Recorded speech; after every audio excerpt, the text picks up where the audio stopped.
Hello YouTubers and record collectors.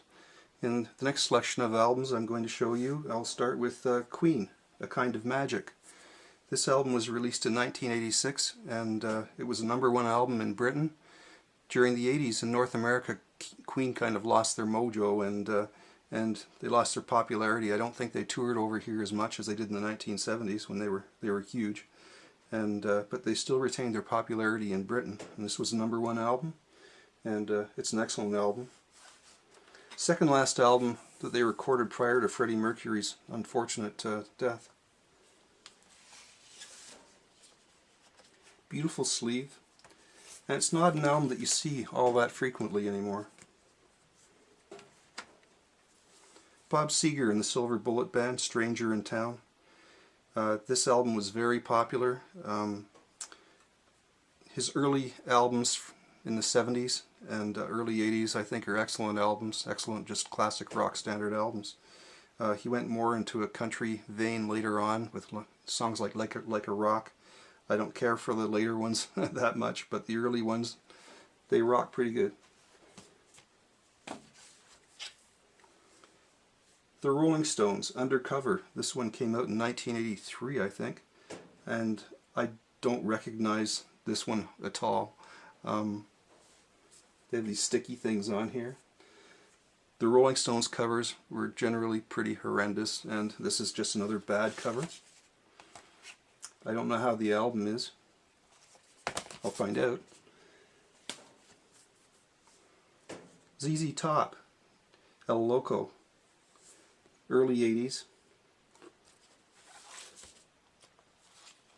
Tube Snake Boogie is the hit off this one, I believe. Now my preference really is for the 70s ZZ Top when they recorded for London Records. They seem to have more artistic integrity, if that's the way to put it. They became more like cartoon characters in the 1980s. ZZ Top Eliminator. This is the one with Give Me All Your Lovin' and Legs. And this is, I think, the next album, ZZ Top Afterburner. And like many bands in the 80s, I think they just got worse and worse. But the covers are kind of nice. John Fogerty, Centerfield. This was a big hit album, very popular, featuring the hit song Centerfield, which might be the worst song on this album. The rest of the album is pretty decent. The Old Man Down the Road, good song. Most people have this album. Most people also have Billy Joel Glass Houses, which was a huge hit album featuring You May Be Right. That was the hit off this one. I like some of these K-Tel albums because they have songs that you can't find anywhere else.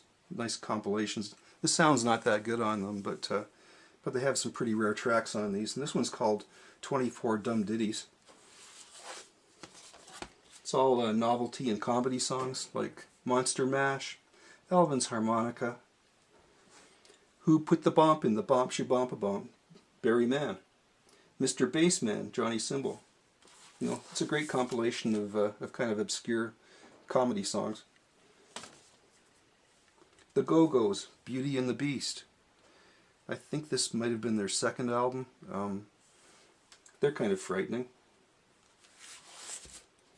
You know, Belinda Carlisle, she's went on to have a pretty good solo career.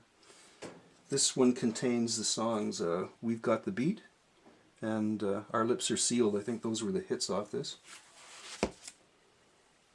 And last but not least, the Partridge Family's greatest hits. And Shirley Jones. The first album I ever had was the soundtrack to this Oklahoma with Shirley Jones and Gordon MacRae. And I wore that one off, the grooves off that one, when I was about 6 years old. This one, of course, greatest hits. I think I only remember 2 hits that they really had. I Think I Love You, which was a great song, and the other one was I Woke Up in Love This Morning. The next series of videos I will be featuring some more obscure type material instead of the pop material, and thank you for watching.